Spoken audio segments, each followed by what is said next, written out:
কয়েকদিন আগে দাঁড়িয়েও আমি বলছি আপনাকে ইনশাল্লাহ কোনো অসুবিধা নেই। এপ্রিলে কোনো দাম বাড়বে না। সরকারের এমন আশ্বাসের ঠিক মাঝামাঝি এসে গতকাল মধ্যরাত থেকে কার্যকর হলো জ্বালানি তেলের নতুন দাম, যা কেবল সংখ্যা পরিবর্তন নয়, সাধারণ মানুষের জীবনের প্রতিটি হিসাব বদলে দেওয়ার মতো এক সিদ্ধান্ত। কেন এই হঠাৎ পরিবর্তন? তেলের দামের এই লাফিয়ে ওঠা আমাদের পকেটে ঠিক কতটা চোট করবে?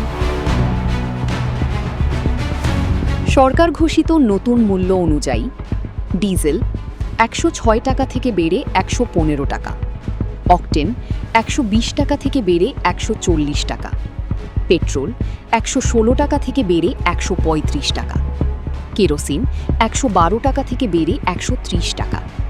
কেন এই বৃদ্ধি? বর্তমানে ইরান, ইসরায়েল এবং মধ্যপ্রাচ্যে যুদ্ধের উত্তেজনা চরমে। বিশ্বের জ্বালানি সরবরাহের প্রধান পথ হরমুজ প্রণালী কার্যত অবরুদ্ধ থাকায় বিশ্ববাজারে হু হু করে বেড়েছে তেলের দাম। ভর্তুকির চাপ কমাতে এবং সরবরাহ স্থিতিশীল রাখতে এই কঠিন সমন্বয় করতে হয়েছে বলে জানিয়েছে জ্বালানি মন্ত্রণালয়। যদি ইতিহাসের পাতায় ফিরে যাই, ব্রিটিশ বা পাকিস্তান আমলে জ্বালানি তেলের দাম ছিল নামমাত্র, কিন্তু সেই সময় তেলের ব্যবহারও ছিল সীমিত। 1973 সালের ওপেকের তেল সংকটের পর বিশ্বব্যাপী যখন দাম বাড়ে, তখন এই অঞ্চলেও বড় ধরনের প্রভাব পড়ে। বাংলাদেশের ইতিহাসে তেলের দাম বাড়লে তা কমার উদাহরণ খুব একটা নেই। অতীতে দেখা গেছে তেলের দাম 10% বাড়লে পরিবহন খরচ 15-20% বেড়ে যায়।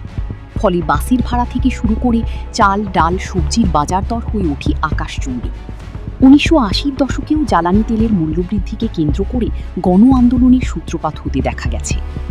সবচেয়ে অবাক করা বিষয় হলো, বর্তমান সরকার কয়েকদিন আগেই জানিয়েছিল এপ্রিলে কোনো দাম বাড়বে না, কিন্তু মাসের মাঝামাঝি এসে এই বিশাল উল্লম্ফন সাধারণ জনগণের মধ্যে এক ধরনের আস্থার সংকট তৈরি করেছে।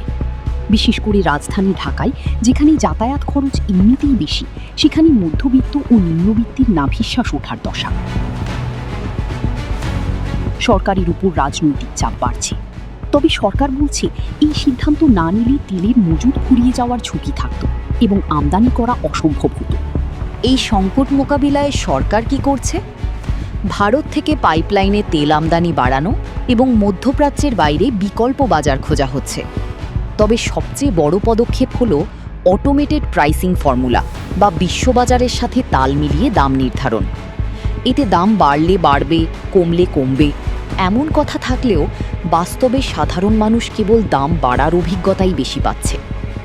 এই মুহূর্তে সরকারের মূল লক্ষ্য হল তেলের নিরবচ্ছিন্ন সরবরাহ নিশ্চিত করা, যাতে অন্তত পাম্পগুলোতে গিয়ে মানুষকে খালি হাতে ফিরতে না হয়।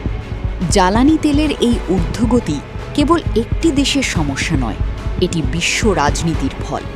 তবে সাধারণ মানুষের প্রশ্ন একটাই, বিশ্ববাজারে দাম কমলে সেই সুফল কবে তাদের পকেটে পৌঁছাবে?